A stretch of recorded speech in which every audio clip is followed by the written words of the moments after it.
All right, folks. So, something a little bit different here. So you get to join me here in the ping pong room, and I wanted to do an unboxing and a review of some DryCode neoprene booted waders.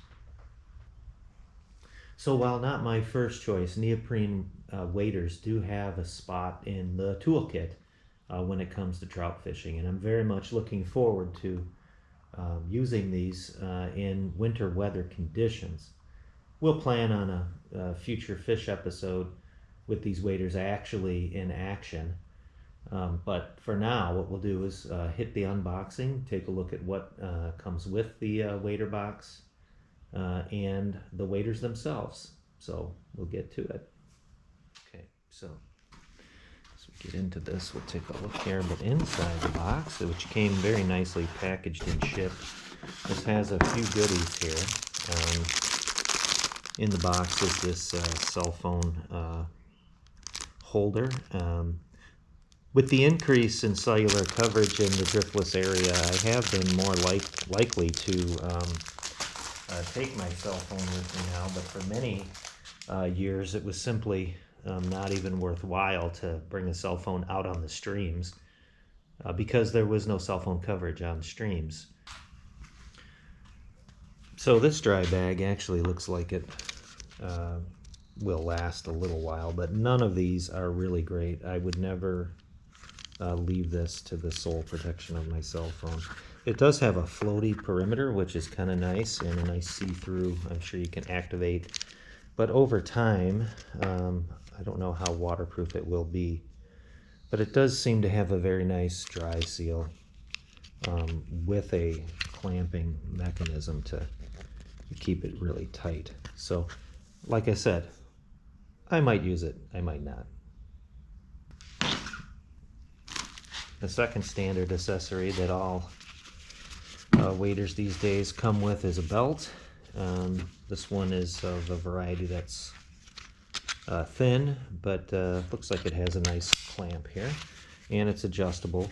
The belts, of course, are not just for fashion. Belts around your waist perimeter will prevent water from infiltrating your boot tips as quickly as if you don't wear a belt. I am particular about belts. This one is a bit thin, but I'll have to give it a shot to see what it feels like.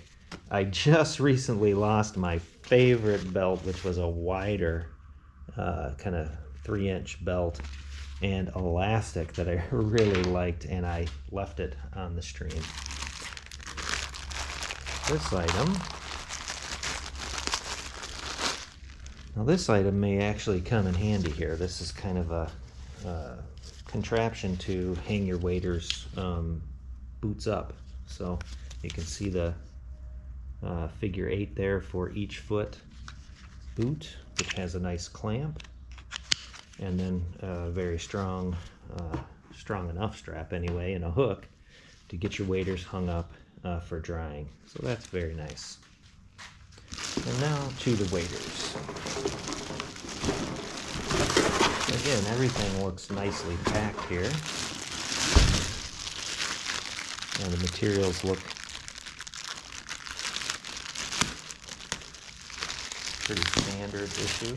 These are on the heavier side. They're about 9 pounds. But anytime you get a set of boots and waders where the boots are connected, you're going to have some of this issue of weight. But these waders, first, this is what intrigued me and why I wanted to do this.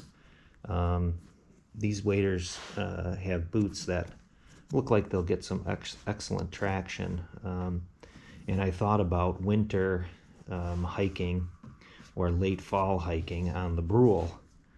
And in particular, I thought these would do well.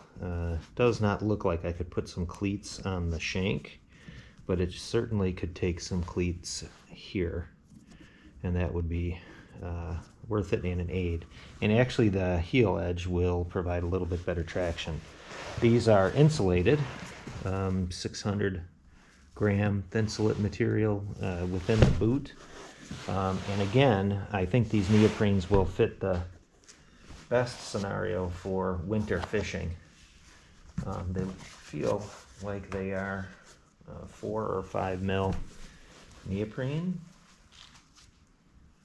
And in the coldest weather situations, neoprene allows you to underlay a little bit less so that you're not so bulky.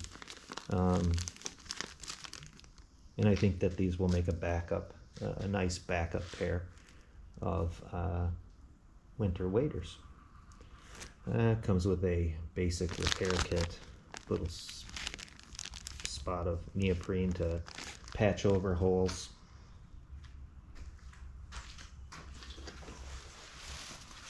This model here looks like it might be a bit more for duck hunting. It's got some rounds, shotgun shell holders. Just some of the materials that come with it, and I'll include the Amazon links and some of the pictures for this. A 1-year warranty. It's a warranty that's free from manufacturing and defects in materials. As always though, when you buy something that has a warranty, don't hesitate to contact the manufacturer if you're having troubles.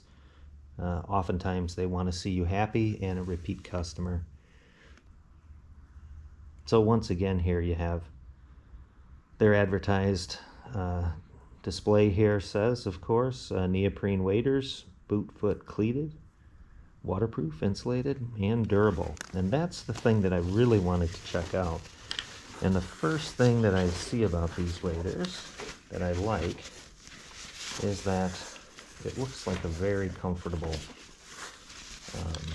shoulder harness is available.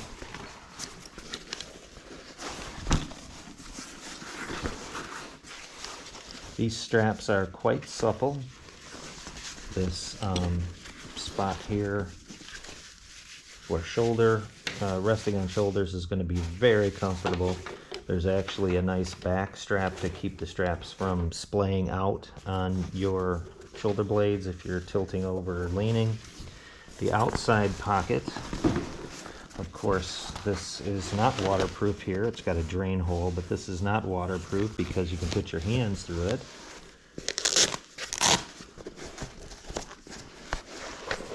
But there is a dry patch right here within this pocket. So there's a dry pocket on the outside, and then a hand warming pocket on the sides. Nice D-rings. You can never have too few D-rings here on waders. Crucial to strap, whether it's pliers or other tools on your waders. Folding these out, these are a size 10, and it was recommended that you get the same size as your boot size. I really like that there are double padded knee sections. I don't know if you can see that well enough, but you see the stitch there. And it's double the neoprene on the knees, which is a typical pinpoint spot if you should fall down and hit on a knee, or if you kneel down on a rock or a particularly sharp stick. So that is very nice. Where these boots fuse is sometimes a common area for leaks on neoprene waders too, but I think that all of this construction looks great. It looks all triple seamed. I'm certain that it's all taped and in good shape. Checking on the inside. With neoprene, you end up with more one-piece fusion sections than you do in normal stitched waders. There is an internal safety pocket for car keys. This is where I would keep my cell phone. Looks like it might not fit a Moto 5. It may be upright, and then flip into the inside of the wader for protection. This does not look waterproof, but it looks protected. So if you go under, all bets are off. But then looking on the back of these waders in the seam points, you can see that there is a excellent seaming job done over every stitch. So realistically, I think that these are a solid pair of backup waders for me. You will not get the same control over your walking and wading with booted waders as you will with stocking foot waders and separate boots. But this is an excellent pair of winter and backup neoprenes that I'm happy to talk about here with you on the channel. So I'm going to get them on so you can see what they look like on, and I'll check the fit. Okay, so here are the waders on me. The fit is snug.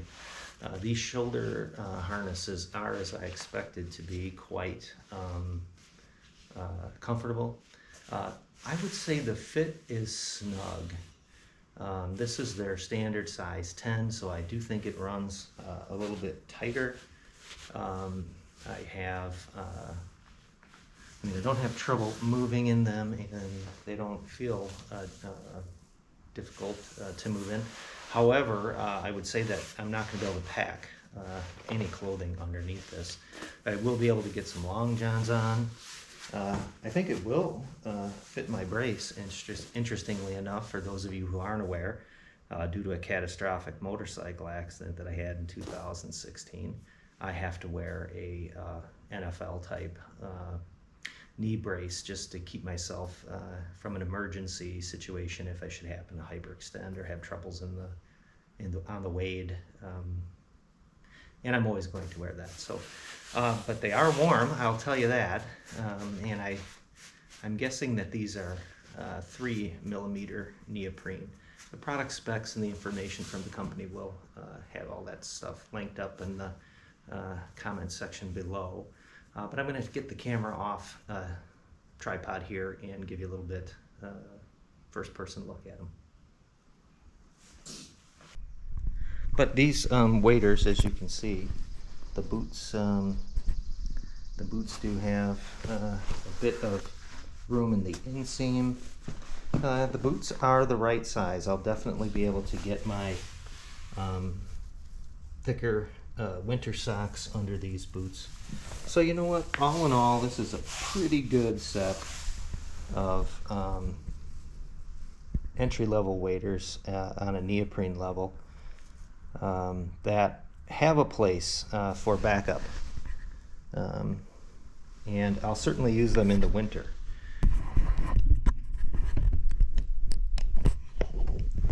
So my conclusion, these are a fantastic pair of budget-conscious winter duty neoprene waders. The folks at DryCode, they certainly have their construction down pat. I think these are going to last as long as neoprene waders. And phenomenally, they're only about $89 if I remember correctly. Again, all of the ad information will be in the comments box below. And in fact, these are on sale the week after the 4th of July. That detail will be listed there as well. So my take on neoprene waders and booted waders in general is that for extreme weather conditions, they have a place in the toolkit for the trout stream angler. And for the price, you can't beat the entry-level way to get into a stream in the winter and stay warm and dry. So it's certainly worth it if this is going to be your sole choice for a wader.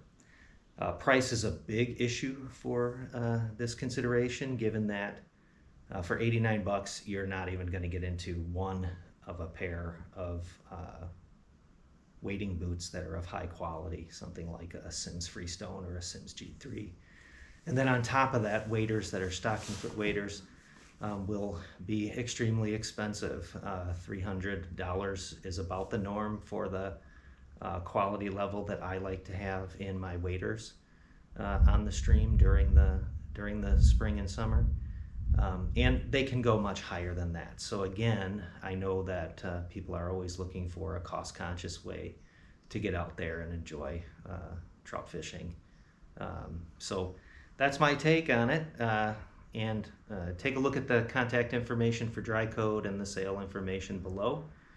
This might work for you, and your mileage could vary. But as always, thanks for watching Wisconsin Trout Fishing, and happy fishing.